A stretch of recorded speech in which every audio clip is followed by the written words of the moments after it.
This is catastrophic, Frank. This is worse than a war. People are volunteering for these vaccinations and they're losing their lives. I'm an academic doctor. I see patients, but I'm very involved in research. I'm an editor of 2 major journals. In my field, I'm the most published person in my field, which deals with the heart and the kidneys in the world in history. So I'm calling for the vaccine programs to stop worldwide, all of them, including Pfizer, Moderna, Johnson & Johnson, AstraZeneca, Sinovac, the Coronavac vaccine, all of them. Our safety report of 20,000 deaths in VAERS, where the total annual number is no more than 150, it's a clear signal that something's going wrong with the COVID-19 vaccine program. It has unprecedented mortality associated with it. And I think anyone who is promoting vaccination in children, that their intentions are reprehensible. There's concern now, if we get into boosters every 6 months, that the vaccines could be oncogenic. They could be cancer forming.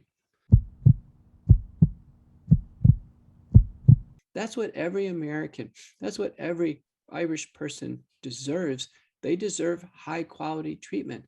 This viral pandemic has been a disaster. It's been a personal disaster for so many families where people have been hospitalized or in fact passed away.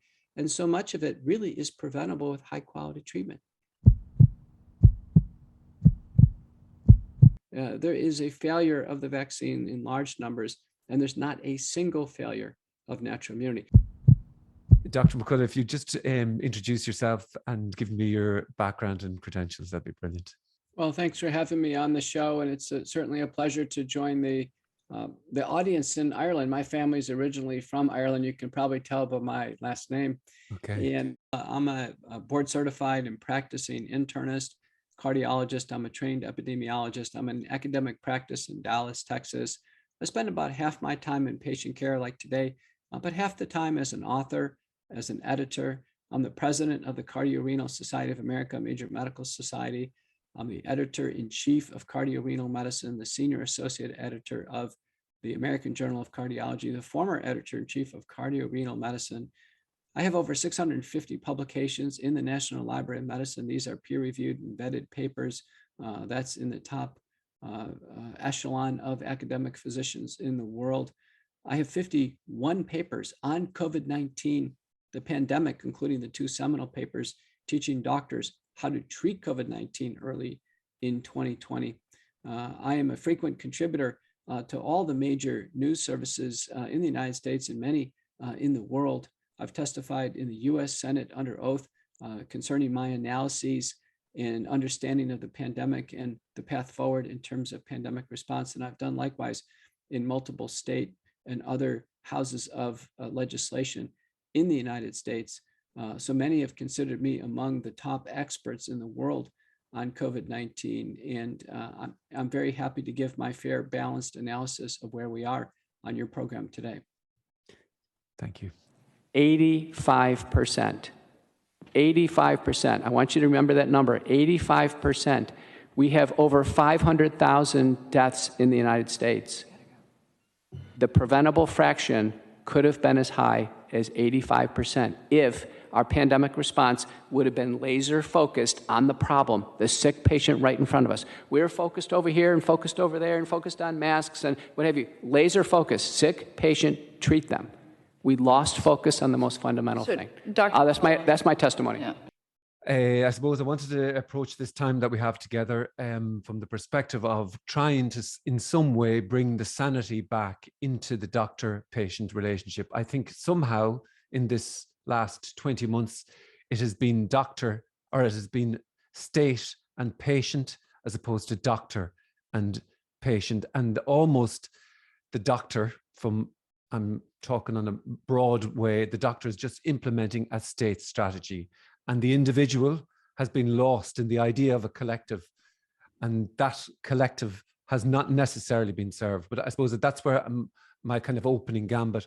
And I'm going to bring it right back to be as personal as possible and take it from there. So last March, I came home from holidays in Austria. And within a week, I had symptoms of COVID.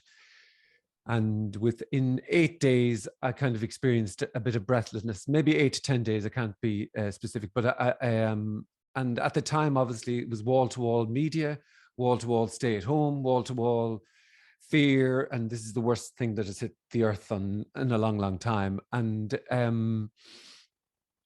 I began to, I stayed away from my doctor because I thought, well, I'm of the right age, I can get through this. And then rapidly, I was kind of getting a little bit anxious. I was kind of going, okay, I mean, am I going to have to be hospitalized here? Because the breathlessness was obvious. And so I'd ring up my doctor, and my doctor would say, well, you just stay at home now. You're not to go anywhere. And then another couple of days would go by, I go, okay, maybe I am underreacting. I need to overreact. And I'd ring again. And the doctor would say, look, if you can walk up the stairs, you're fine. Stay away from the hospitals because then you need to stay in, et cetera, et cetera. I suppose in that fear, there was nobody with any kind of rational sense to talk to. Now, if I had had the good fortune and you were my doctor and I rang you up, I believe you might have said something different to me. From the very beginning of the pandemic, I've always treated my patients who are over age 50, who have some additional medical problems, and certainly those who develop symptoms, although I never wait for pulmonary symptoms to start treatment. But I've always treated them from the very beginning with what's called the precautionary principle. That is, we take this very seriously. We know patients can die of this illness. We're not going to wait for large randomized trials. We're not going to wait for guidelines that would be based on large randomized trials, because we know that those processes, as good as they are, take years and years. They take 2 to 5 years. And we certainly wouldn't wait for government agencies to tell us what to do, because they would have to rely on those guidelines. So the government agencies would be the last ones to provide any guidance on what to do with patients. So this is really about the doctor-patient relationship, what's called the fiduciary relationship. That's a golden circle that sits above guidelines. It sits above large randomized trials, and certainly sits above the government agencies, which really serve us. The government agencies are subservient to the doctor-patient relationship. So then, in that frame of mind, I ring you up. Are you going to tell me to stay at home there, Frank? Or what is the next step in that? Given that we were, I suppose, vaccines seem to be talked about as the miracle solution, and there was no other solution.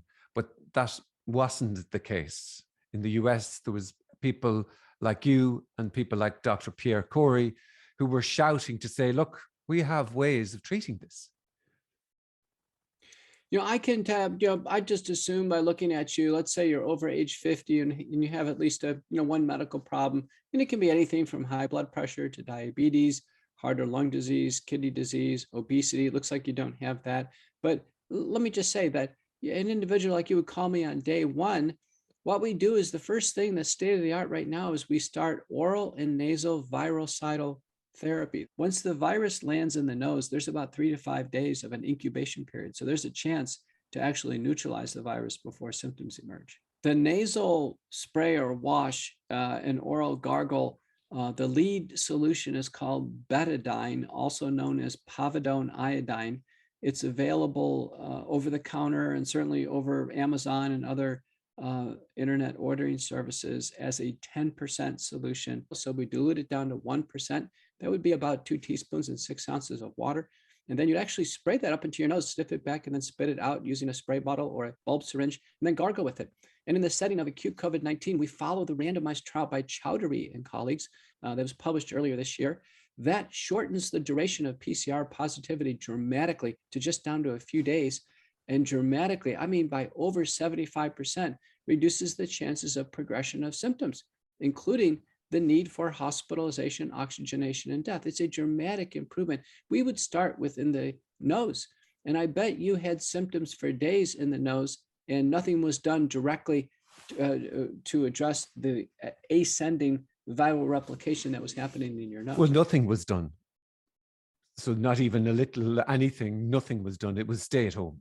And it was Well, isolate. Yeah. but let me extend what else you can do. This is important because these are things that people can do without doctors. Mm. So the oral nasal virucidal treatment now is a standard, and it really takes mild cases and it keeps them mild. It stops this progression of illness. And if iodine is not tolerated, or if someone has a hyperfunctioning thyroid, we would use dilute hydrogen peroxide with a little Lugol's iodine. This is, in a sense, now there are over 9 clinical studies, 2,000 patients enrolled. We know that this oral nasal treatment really works, particularly with the Delta variant, which relies on very high viral replication rates in the nose.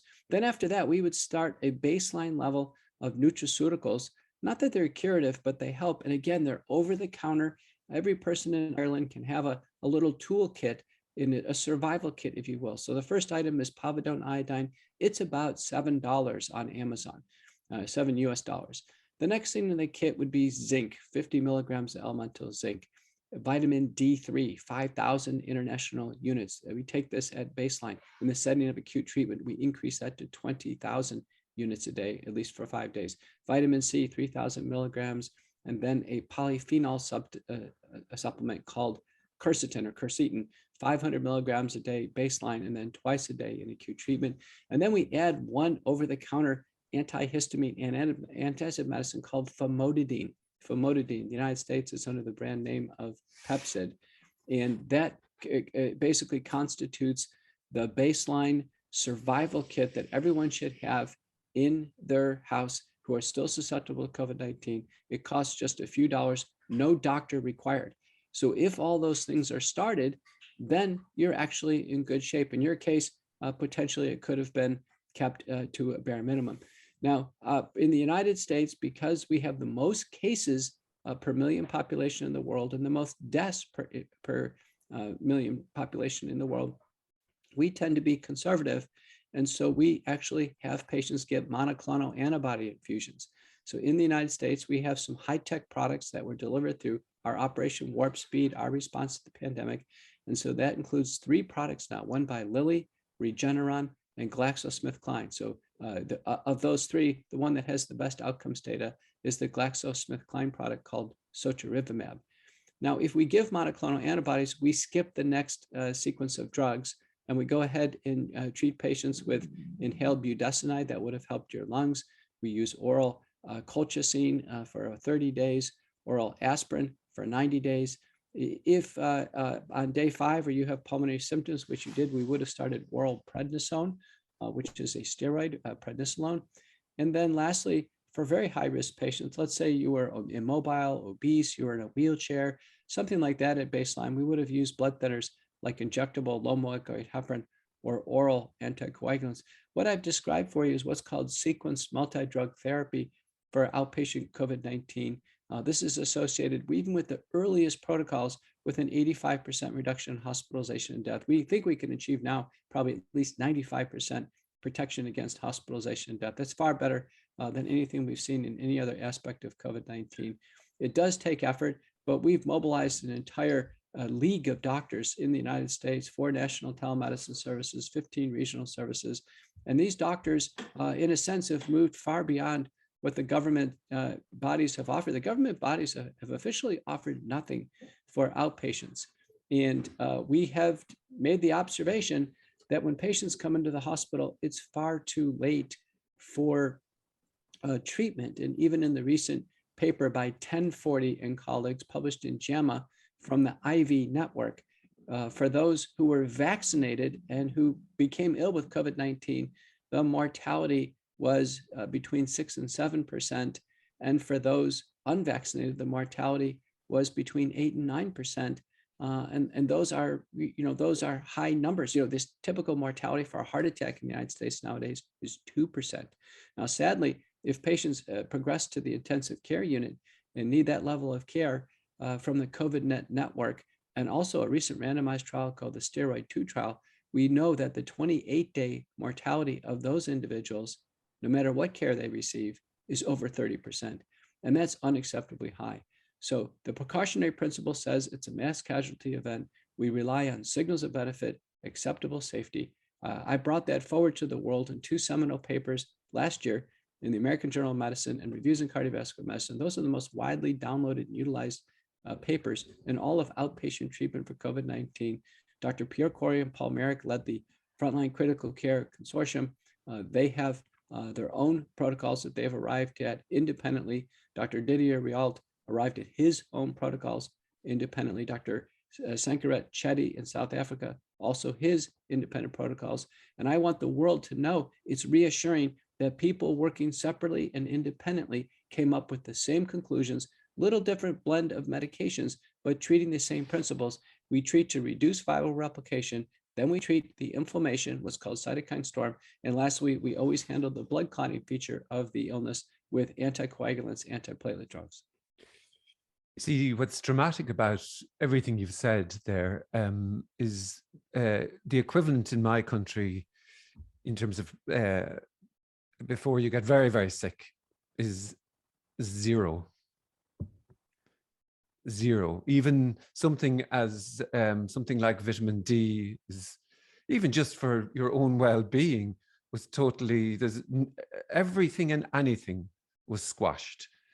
So it's kind of, how quickly do you feel, if you were to look back in the last, whatever, it's 20 months now, but if you were to look back, how quickly did you get from, you're talking 90%, and recently I heard you say 85%. How quickly did you get to those sorts of figures?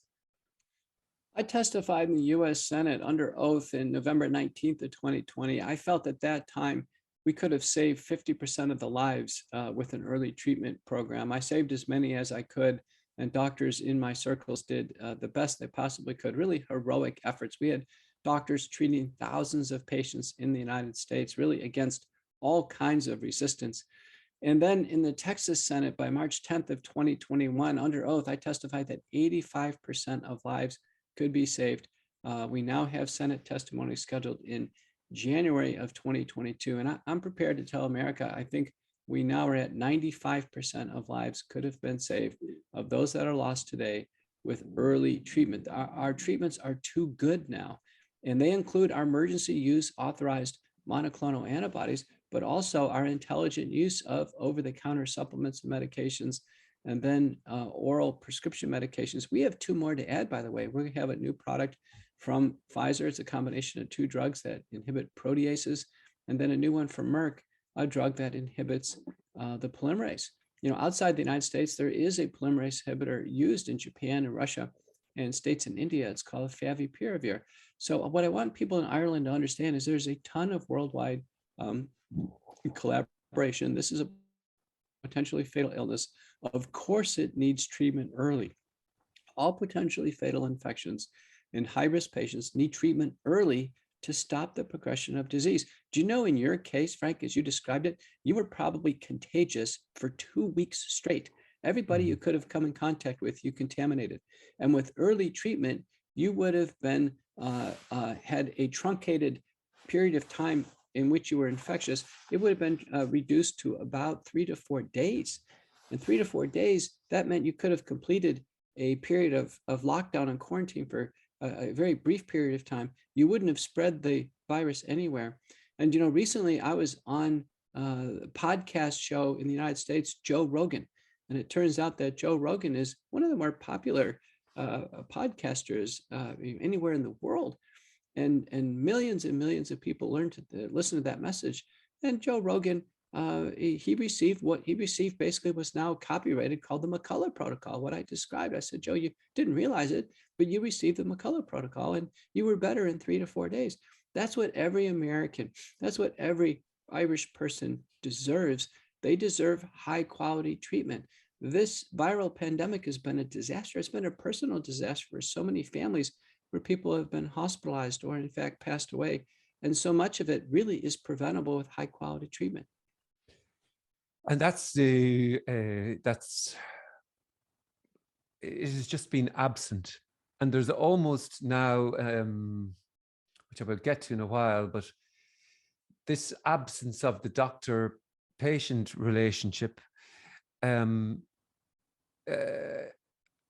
kind of reached, if you've made particular decisions for your choice, you know, like the vaccine, and we'll talk a little bit about that, there's almost now a reticence, I'd say, to go to a doctor, because there's the feeling of the first thing that they're going to ask you, well, are you vaccinated? And a judgment about that. But you see, it's even the way you spoke and the way when Dr. Pierre Corey spoke, what resonated with me is this a solution orientated mind, in the sense that we are looking at this is warlike scenario. They're even using words like frontline workers. Then any and all remedies should be chosen or tried. And especially when they are of limited, zero risk and high potential benefit. Some of the words that Dr. Pierre Corey. So I could never understand, okay, well, there's other solutions. Are we not trying other solutions here? And it just seemed to be flatline. And even questioning that, it was just sit tight, bunker up and wait for the vaccine. But take it then for me in April, when I had recovered, I still felt a little kind of not 100%, but and obviously the world was filled with long COVID, and also the world was filled with words like, well, natural immunity there isn't such a thing as natural immunity. I didn't take that off the trees. It was, oh, it's only lasts for 3 months, and then it was, okay, 6 months natural immunity. But I was kind of going at that early point, going, hold on a second now. I've had it. Why are you telling me that my body, this wonderful creation, can't do something about it? That was just pure, common sense. So I've had it. And still now, across, there does not seem to be, in mainstream media or politicians or anywhere, talking about natural immunity and how wonderful natural immunity is. But it's true. Like other viral upper respiratory tract infections, we don't keep getting the very same virus over and over again because, with the common cold, there's a whole variety of different viruses. So, different viruses and different phylogeny can, in a sense, cause a common cold. But people know this. They get a cold and they finish. They don't turn around and get another cold and another cold. We know this with COVID-19, that when someone got the illness, they didn't turn around and get it 2 weeks later. If that was possible, our nursing homes would just keep cycling over and over again with this propagation of disease over and over again. It simply doesn't happen. It's one and done. There's about 100 cases in the peer-reviewed literature where the doctors think maybe a patient got it twice. I've looked at them very carefully. Not a single one passes any type of validity test in terms of having high quality confirmatory testing and having an illness that really looks like COVID-19 on 2 occasions. Our CDC has, under a legal request, disclosed that they've never had a second case of COVID-19. They've never had a failure of natural immunity. That's been disclosed in the last several months. Whereas our CDC has documented in October over 41,000 full vaccine failures. We're talking people fully vaccinated, and they became so sick, they were hospitalized or died. So there is a failure of the vaccine in large numbers, and there's not a single failure of natural immunity. The only thing that propagates this, in a sense, false narrative is false positive testing, false positive PCR testing. If people keep getting tests over and over again when they get the common cold, they will turn one of those tests positive. I can tell you it happens.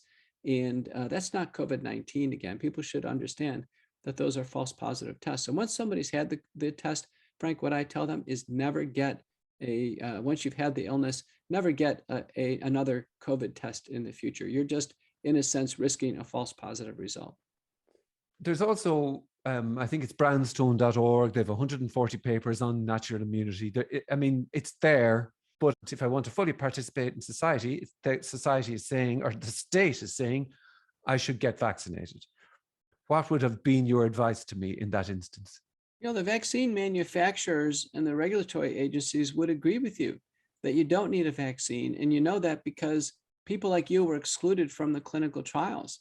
So they knew that you couldn't benefit from a vaccine. And since you've already been exposed to the virus, in fact, you may be harmed by having the body manufacture the spike protein. We now know that in you, the spike protein from the respiratory illness stays in the human body for up to 15 months. And that's been shown in a paper by Bruce Patterson and colleagues from Northwestern and Stanford University. And he's demonstrated that very clearly. The S1 segment is in human monocytes. And now a paper by Banzel and colleagues has demonstrated the S1 and the S2 in human monocytes and in exosomes after vaccination. So this would be worrisome that you're already trying to handle the spike protein and get it out of your body. This is a prolonged exposure, and explains, by the way, why people develop long COVID syndrome, brain fog, muscle fatigue, weakness. It's because the spike protein is in the brain, it's in the muscles, and this is after a respiratory infection. So the last thing you'd want to do is take a vaccine where messenger RNA or adenoviral DNA loaded on lipid nanoparticles is distributed to the brain, the heart, the skeletal muscles, the bone marrow. That's the last thing you'd want to do. We now know from autopsy studies from people who have died after the vaccine, either from a whole variety of lethal syndromes that can develop after vaccination, that the vaccine, in fact, goes everywhere. And we know the spike protein circulates widely in blood. In a paper by Ogata and colleagues from Harvard, published in the Journal of Clinical Infectious Disease, Elena Ogata showed that the spike protein is circulatory for up to a month after someone receives the vaccine. So you already feel poorly with long COVID syndrome. You already have natural immunity. The regulatory agencies would have excluded you from the randomized trials. Under no circumstances should you take a vaccine that offers you no benefit and offers you considerable harm. And now 3 studies, one by Raw, one by Kramer, and the third by Mathudius, show indeed that if you, in an ill-advised manner, take a vaccine, you have a higher risk of serious reactions, including becoming hospitalized. So you would have, if I had said, look, my wife is on to me, you know, we want to go out to a restaurant, we want to live a simple life. It seems to me that you wouldn't have administered the vaccine then. We never administer any medicine or vaccines for social reasons. This idea that I'm going to give you a medicine so you can go out to a restaurant. No, we would never do that. In fact, good doctors have never encouraged the vaccine because the vaccines are all under forms of research. They're clinical investigation in all the countries. And doctors respect the Nuremberg Code. And that comes from Nazi war crimes done by doctors in Germany. And the Nuremberg Code says that doctors, under no circumstances, will provide any pressure, coercion, or threat of reprisal for a patient to take an experimental product or participate in research. So no good doctor has ever encouraged the vaccine. Doctors should provide information about the risks and benefits. So good doctors from the beginning were, like me, were following the data and telling patients about the risks and potential benefits of the vaccines. The vaccines do have both, by the way. They have risks and they have benefits. And that's part of the sanity thing that I want to get to with you. So let's just, you know, I can go home then from our appointment going, right, I don't need to get the vaccine. Dr. Peter's given me loads of examples. I'm quite happy. In that would be it. I would have been a little bit worried. We would have had a conversation, and you would have said to me, like you said, Frank, go home. You know, you're fine. Now, if I'd come to you again, and I'm actually 46, it's the Irish weather, the battering of the Irish weather and wind. But at the time, you know, when I ran a marathon in under 4 hours, I was pretty fit. I was up at 5 o'clock in the morning, doing my exercise every day, and some characteristics of my Irish lifestyle are probably not the best, let's just say. But let's just say in this conversation then that I didn't get COVID. And I came into you and I said, look, everybody's getting the vaccine. I feel really healthy. What's your advice to me? Well, remember, you're under age 50. So even according to the very first publication that I had on treating COVID-19, that was the first one, by the way, in the world that taught doctors how to treat COVID-19. You wouldn't have received prescription drug treatment. You would have received just the over-the-counter approaches. Our first paper, we didn't feature the oral and nasal decontamination, but our second one we did, and subsequent iterations of it. So if you would have developed COVID-19, you have just used a home treatment kit available over the counter, no doctor involved. But importantly, if you don't need treatment for COVID-19, then you certainly wouldn't clinically need a vaccine for COVID-19. So this is important. The vaccines do have benefits. We know this now from papers in the last 3 months, but the benefits are fairly restricted to individuals over age 65 and those who have medical problems. And what we know is in this paper by 1040 and colleagues I've already quoted, there was a mortality benefit for those who are hospitalized. Now, people with the vaccine get hospitalized just like those without the vaccine, but once hospitalized, those who had the vaccine had a slight benefit. And then in a paper by Cohn and colleagues from the US Veterans Administration, over 700,000 individuals, those over age 65, there was a 12-point absolute mortality benefit for death, favoring those who took the vaccine.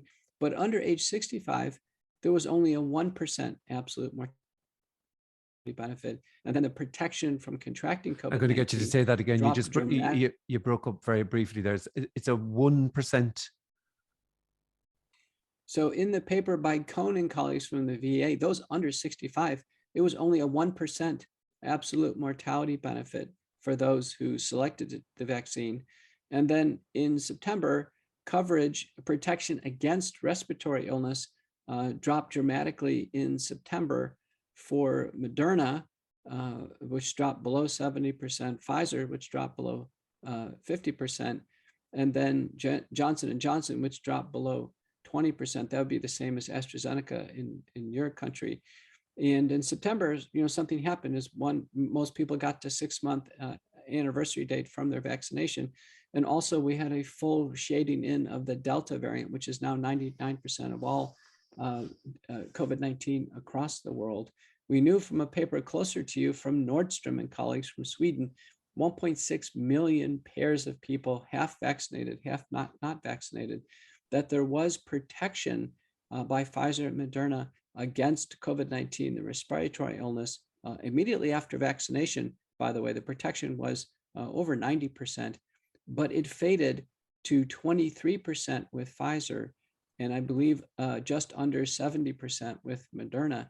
And there are now 22 studies showing the vaccine fades in its protection against COVID-19, the respiratory illness, after about 6 months.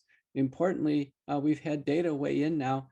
Probably the most quotable paper is by Singarajunian. It's a difficult name to pronounce, published in Lancet, but it was a carefully evaluated case contact study that clearly demonstrated that 39% of all the spread of the virus is occurring from fully vaccinated to fully vaccinated.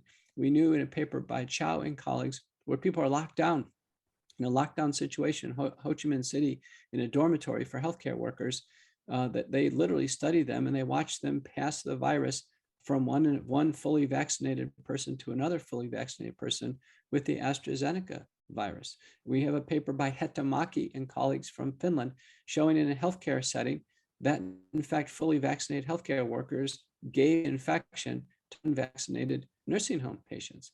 So we know the vaccines clearly don't stop transmission of the virus. Our CDC director has told Americans that in the middle of the summer. We're really down to a benefit from being hospitalized and a mortality benefit that is modest, and it is ephemeral. Yeah.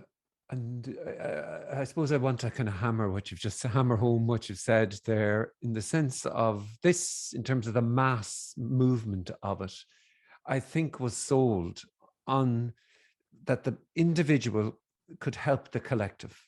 And in a way that kind of blinded the individual needs to protect the collective. That's what everybody was told. And people were queuing out in the street to, let's just say, do the right thing. And that's what people wanted to do, but there was no communication beforehand about what you've just said there. There just wasn't. They were told that they would be protecting Granny and Granddad. Well, Frank, to be fair, remember in the fall of 2020, all we had was the registrational trials, which had 2 months of observational data. and there was 90% vaccine efficacy. So things look good out of the clinical trials. And when one takes the vaccine, they actually sign a consent form where it says, we don't know if this is going to work or not in terms of protecting you or protecting anybody else from COVID-19. The data on protection literally just has been published in the last 3 months. So we didn't know. We needed a period of time to observe if the vaccines really work well enough and are they safe enough. And unfortunately, we found that they simply don't work well enough, and they clearly are not safe enough for general use. But that was all learned in the last 3 months. We can't, I can't fault people for early on in the pandemic. They're doing what they thought was the right thing because we knew nothing otherwise. And in a way, I'm not trying to fault that either. But what I am trying to get to is the idea that I would have said to you, well, if it came to it and I said, look, I just want to know, are there any risks with this? And I think from that question, this is a really basic question, I would have said to you, which seems crazy that this question wasn't allowed to be asked and seems to now still not be everywhere. If I was to say to you, so I'd like to go ahead with this, but are there any risks? Even back then, what would you have said to me? Well, we always consider risks or safety before we even discuss efficacy, but since we've done it in the reverse order, it is important to understand the risks. And again, think about the timeline. The vaccines in the United States were rolled out in early December. We had 2 months of data from the randomized trials. We knew there were local inflammatory reactions, but the number of deaths in the vaccine group and the placebo group were small and similar. There wasn't any mortality benefit, but there wasn't any excess mortality. And then the program was started in the United States. And we have a mortality reporting that comes through our vaccine adverse event reporting system. It's spontaneously reported, but then we can check other systems that are not spontaneously reported, including the Center for Medicare and Medicaid systems. But it was actually looking backwards notable that January 22nd, we actually had excess deaths. We had more deaths than we would have expected for the entire US vaccine program. That was January 22nd. So I think the key issue is that we didn't have any external safety committee that provided advice to our government agencies. The government agencies are not competent or capable, nor are they positioned to stop the program because of excess mortality. That requires an external data safety monitoring board, critical event committee, and human ethics committee make that call. That always is the case in research. I've done that dozens of times in my career. So I can tell you that we didn't have the authorities in place to stop the program. In the United States, that authority would have stopped our vaccine program in February. I think it would have taken a few days or a few weeks to analyze all the data. And after about 27 million Americans who patriotically took the vaccine, the program would have been shut down, very similar to the swine flu program in the United States in 1972, which was shut down at that time with no VAERS system, no Twitter or internet. It was shut down after 25 deaths. The deaths rose to 53, and we had only vaccinated 55 million people in the United States.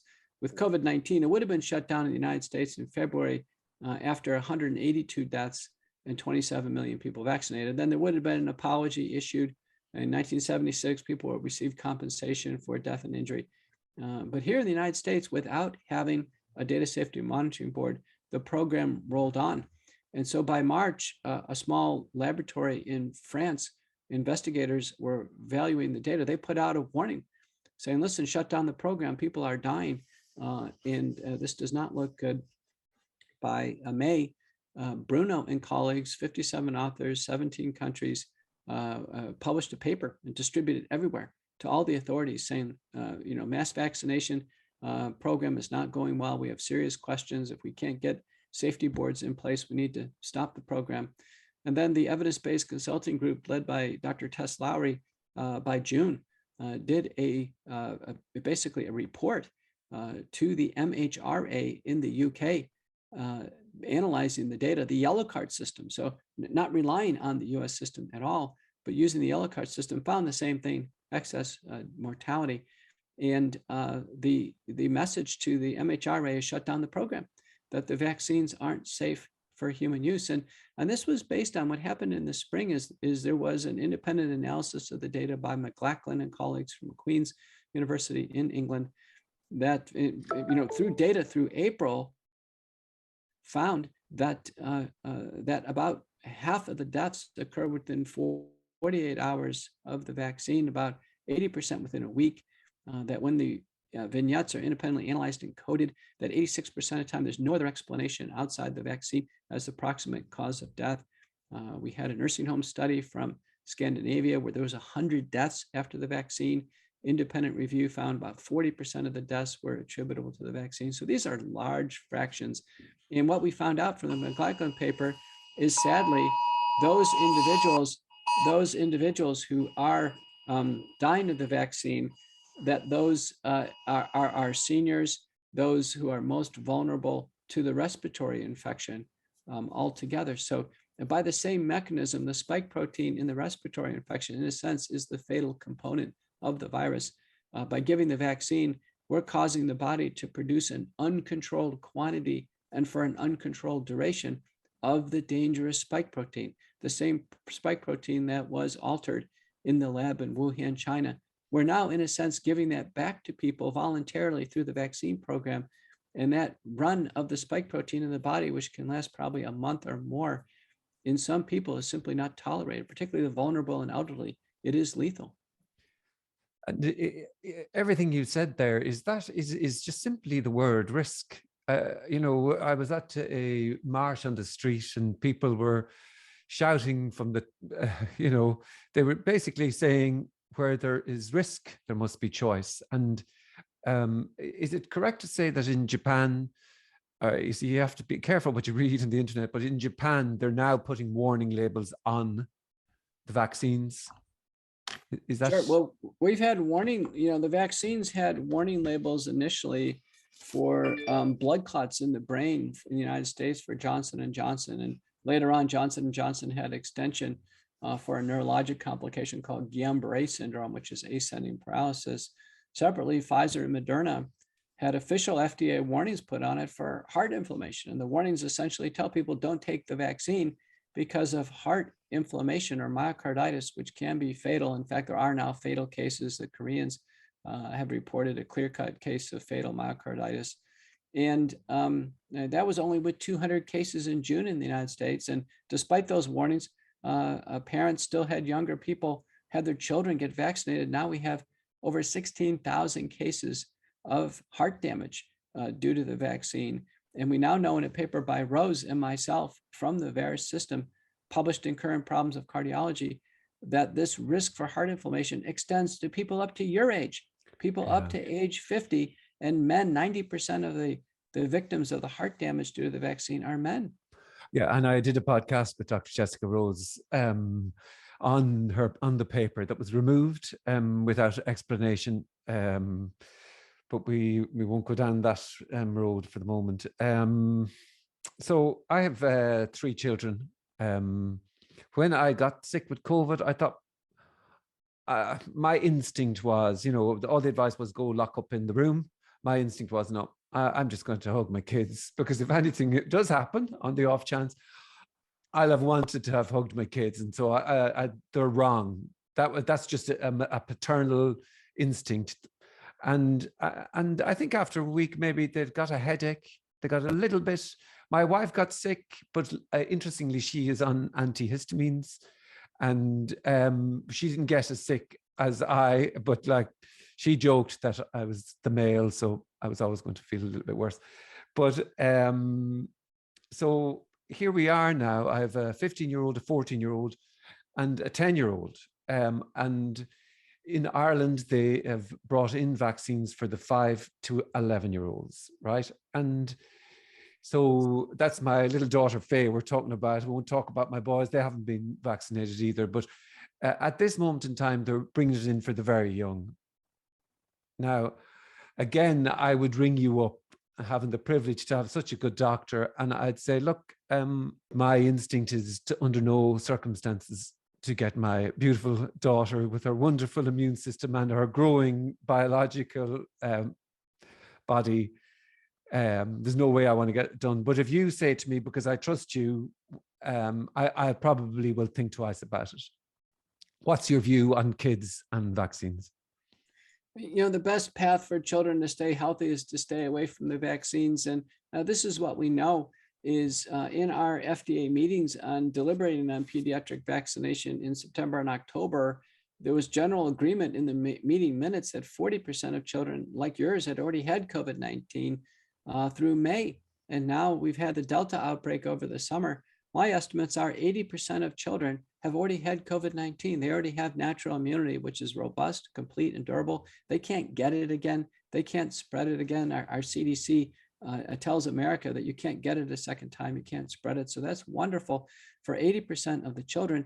In the United States, the children are back to school, no restrictions, and there's no outbreaks. There's been no spread of the virus now for the entire fall term.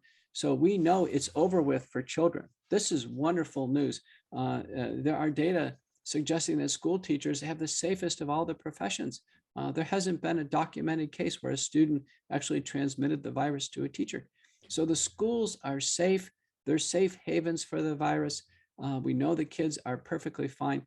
And as your vignette describes, 85% of the spread, by the way, occurs in the home, typically from adult to child. So that's the typical type of spread that was originally published by the Chinese. They were right about that. And for the children, even if a child still is susceptible, we have two clinical trials, one by Frank and one by Walther, age 12 to 17, age 5 to 11, respectively, New England Journal of Medicine.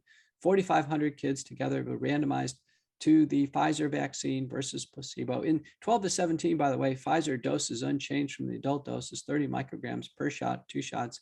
But for ages 5 to 11, it's dropped to a third, only 10 micrograms per shot, again for 2 shots. We know that the absolute benefit of getting the vaccine was to prevent about 24 cases of a runny nose or the sniffles. There was no severe disease in either group, no difference mention of any spread or any other consequences. Taking the vaccine for the childhood benefit was basically, it just was not clinically compelling to ever give a vaccine to a child. And now we have the safety data shading in. And even in the randomized trials by Frank and Walther, about a third of the kids got pretty sick with fever, muscle aches, a sore arm, had to miss school. Even that alone by itself is reason not to take a vaccine. But now we have a very, very concerning data by Hogue and colleagues published from the University of California at Davis, showing thousands of cases of heart injury now, that one is more likely to be hospitalized with myocarditis, serious heart damage, as opposed to taking their chances with COVID-19 and never being hospitalized with COVID-19. And it's been my experience advising so many people across the country, if not the world, that pediatric COVID-19 requires no treatment unless there's severe symptoms. And if there are severe symptoms, it's easily treated with nebulized albuterol, budesonide, azithromycin, oral prednisolone, and then weight-adjusted aspirin. So we can always treat children through it. Sadly, of the children who are hospitalized with COVID-19, it's really because they didn't receive any early treatment.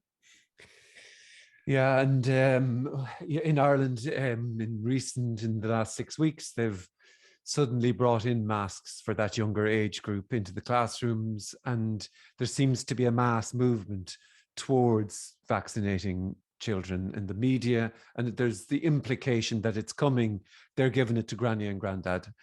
I mean, all the evidence suggests that the vaccines do not prevent the spread. So it's a misnomer.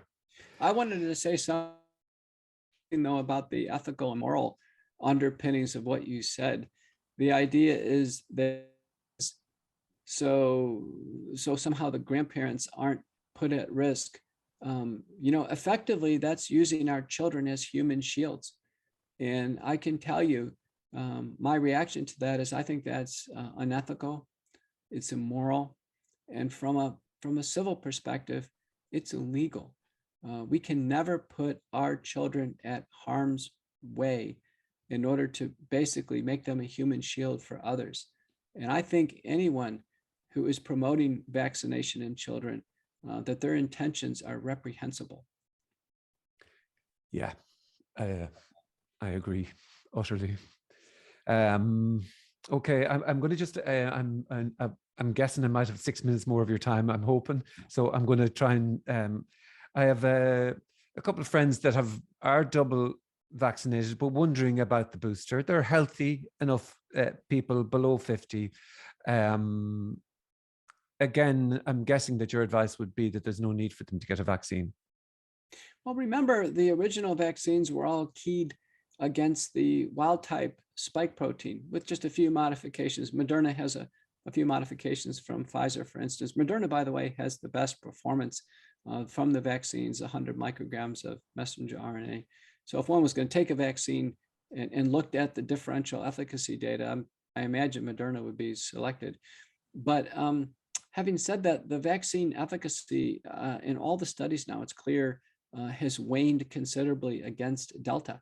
And since Delta is 99% of all the cases right now, to give a booster for a vaccine that's not adequately targeting Delta means just excess risk and with little opportunity for benefit.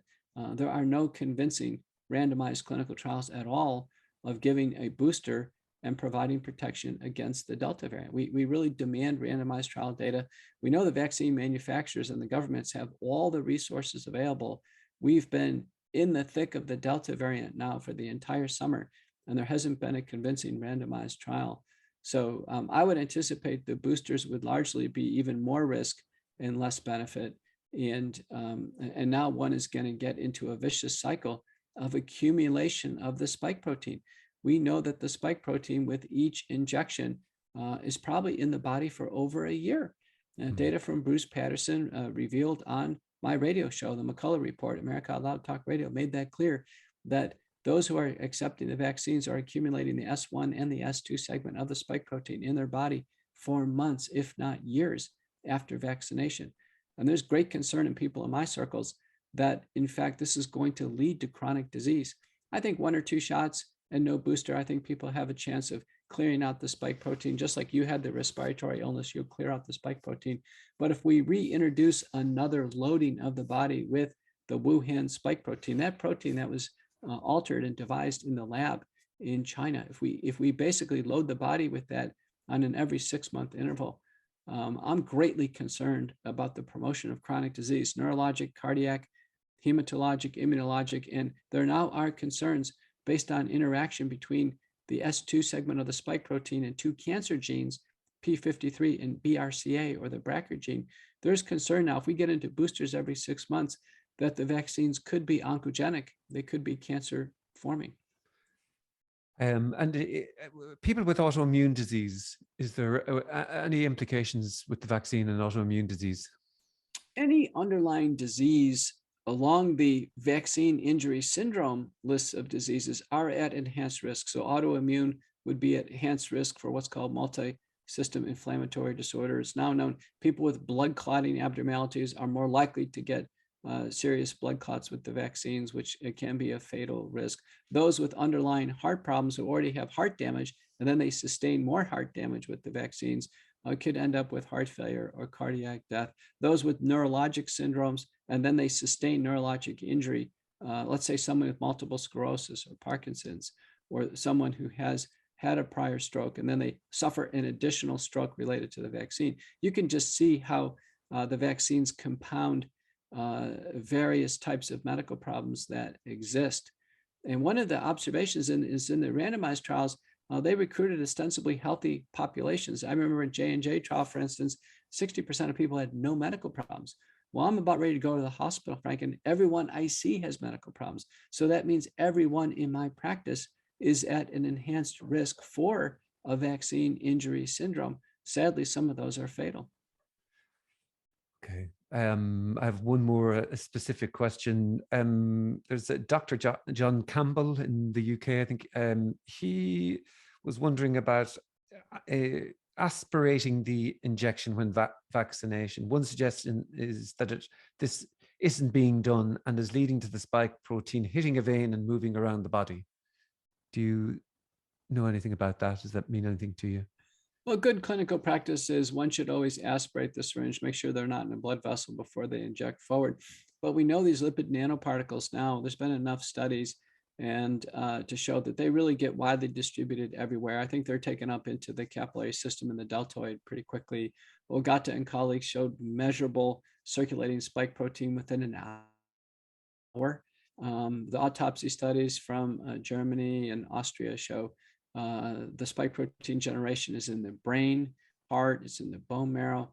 Paper by Avolio and colleagues show the pericytes in the heart are directly damaged by the spike protein. I just don't think that there's any way of mitigating risk here. People have tried to put cold packs on the arm and try to keep the vaccine in the arm. These vaccines have a dangerous mechanism of action. We indicated that in the Bruno paper that was published on Authoria on the preprint server. We indicated that, listen, it's a dangerous mechanism of action. I mean, look where we are in the United States. Our CDC VAERS system now has just hit a grim milestone. We have over 20,000 deaths that have occurred after the vaccine. We know about half of those are domestic. And we know from our CMS data, of which have been fully produced to the government in a whistleblower lawsuit from the CMS, that the underreporting factor from the VAERS system is about fivefold. So truly, we could be at 100,000 deaths that would have come in through our VAERS system. Half of those are domestic. This is catastrophic, Frank. This is worse than a war. People are volunteering for these vaccinations and they're losing their lives. The layperson's argument that I've heard is, look, there's never been more vaccines given out at any one time. And that's why, I've heard that argument. But statistically speaking, it's not true. Would versus the flu vaccine and injuries and this percentage-wise, is it dramatically up? It's dramatically up. In a paper by Jessica Rose published in the Journal of American Public Health and Policy, it's clear that in 2021, in the United States, for instance, we have had skyrocketing in safety reports and deaths. Keep in mind, the United States, we administer 278 million shots a year. With COVID-19, we've just gotten to 200 million administrations. So with COVID-19, we still haven't reached what the total would be for all the pediatric and adult vaccinations combined. So our safety report of 20,000 deaths in VAERS, where the total annual number is no more than 150, it's a clear signal that something's going wrong with the COVID-19 vaccine program. It has unprecedented mortality associated with it. We're now December 2021. We're practically 2 years now into this.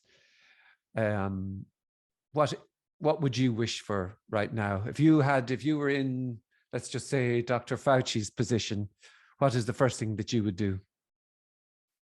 The public health agencies have given no report to the public on vaccine safety and efficacy. And what we've learned independently is not favorable. In my opinion, that there have been multiple calls from multiple different groups starting in March of 2021 for the vaccine programs to be paused or halted for a deep and thorough safety review. So I'm calling for the vaccine programs to stop worldwide, all of them, including Pfizer, Moderna, Johnson & Johnson, AstraZeneca, Sinovac, the CoronaVac vaccine, all of them. And they need a thorough, independent safety review. The vaccines have not been safe enough, nor have they had an impact on the pandemic. And so what we should do from this point forward is recognize that high-risk patients, those over age 50 with medical problems, need multi-drug therapy started on day one at home. And that'll be the pathway for us to manage from the pandemic forward.